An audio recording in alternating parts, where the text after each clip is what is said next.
Halo semuanya, selamat datang di channel Jafi Ahmad. Dan pada video kali ini, saya akan membahas materi ekonomi kelas 11, yaitu Anggaran Pendapatan dan Belanja Negara, atau yang disingkat dengan APBN. Nah, di sini saya akan bahas mulai dari pengertiannya, fungsi, tujuan, sumber pendapatan negara, jenis belanja, sampai pembiayaan APBN-nya. Oke, langsung saja kita masuk ke materinya. Let's go.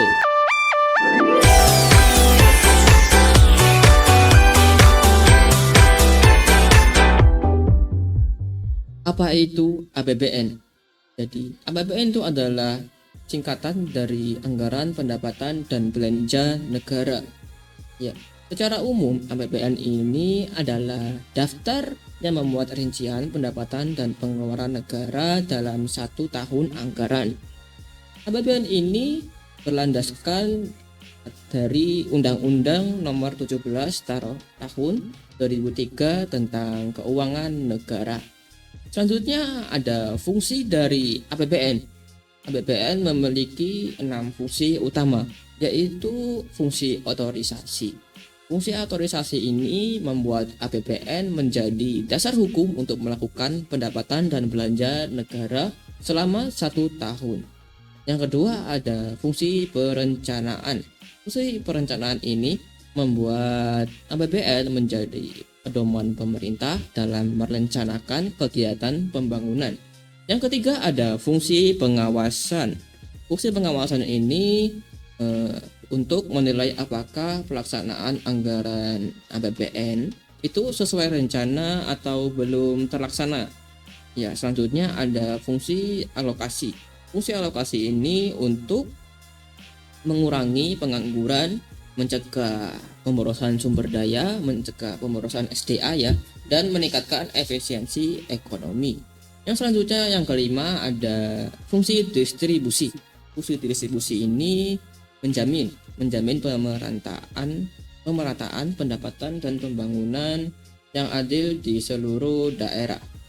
Dan yang terakhir ada fungsi stabilisasi. Fungsi stabilisasi ini untuk menjaga kestabilan ekonomi, ya termasuk menjaga nilai mata uang agar tidak terjadi inflasi atau deflasi, jadi stabil ya.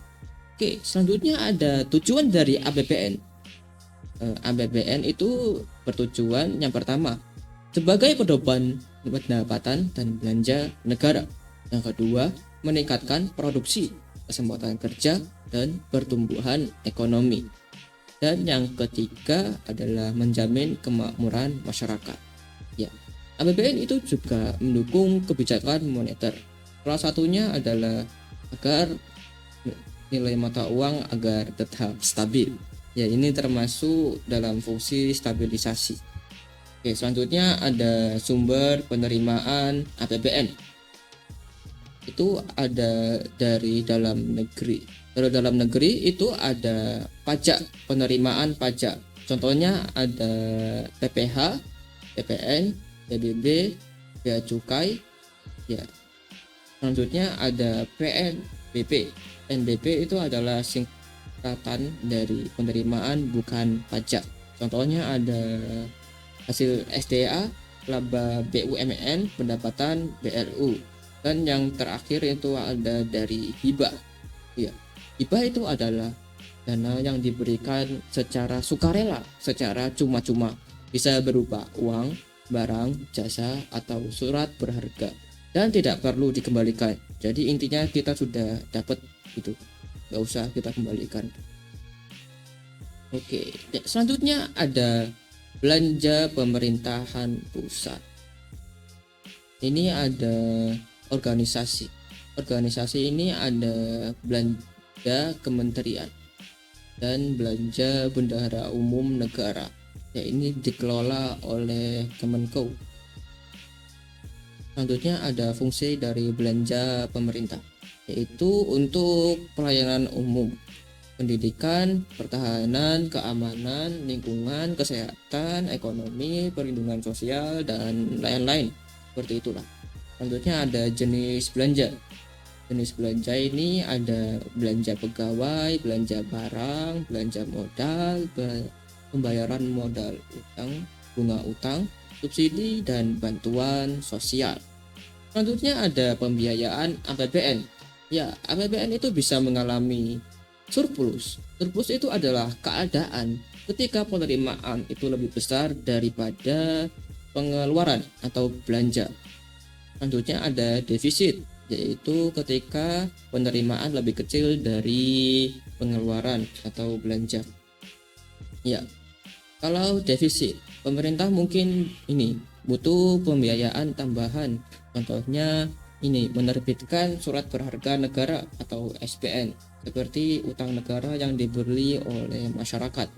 Ya, kalau surplus, maka uangnya bisa digunakan untuk membayar utang sebelum-sebelumnya, memberikan pinjaman kepada masyarakat, atau membentuk dana cadangan. Oke, jadi kesimpulannya adalah APBN itu adalah alat penting bagi negara untuk mengatur keuangan negara selama 1 tahun periode, 1 tahun anggaran.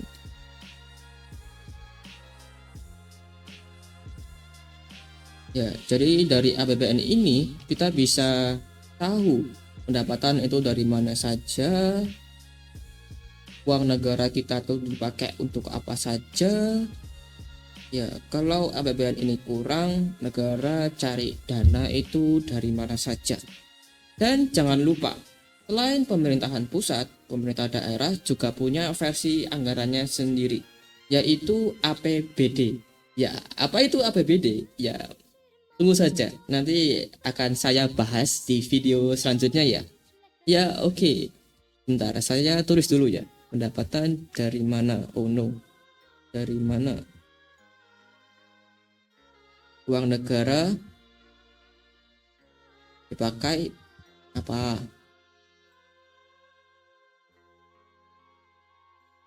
Kalau APBN-nya kurang,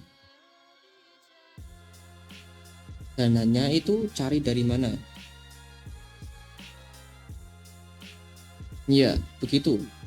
Oke, semoga ini tadi penjelasan dari saya ini dapat membantu kalian lebih paham tentang APBN. Kalau kalian suka dengan video edukasi kayak gini, silahkan like, comment, dan subscribe ya. Oke, sampai jumpa di video selanjutnya. Bye bye.